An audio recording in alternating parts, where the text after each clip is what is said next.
Hello अस्सलाम वालेकुम। Notice का ध्यान रखिए। यूनिवर्सिटी ऑफ कराची की जानिब से ऐलान किया गया कि test based bachelors masters form D visual studies admission forms की डेट ऑफ सबमिशन में एक्सटेंशन दी गई है 2 दिसंबर 2020 तक। ऑफिशियल यूनिवर्सिटी की वेबसाइट पर आप इस नोटिस को देख सकते हैं। फ़िलहाल ये इत्तला आपके लिए ताकि आप अपडेट रहें।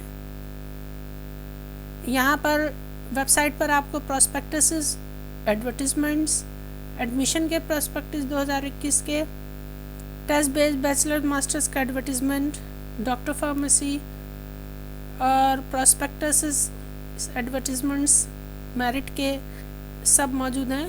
और ए सेंटर ने आपको ये चीज़ें पहले से प्रोवाइड की हैं।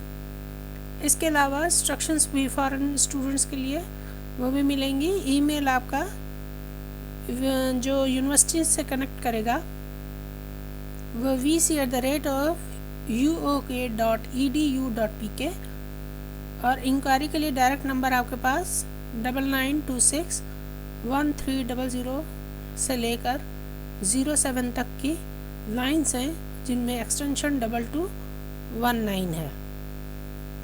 Thank you and keep watching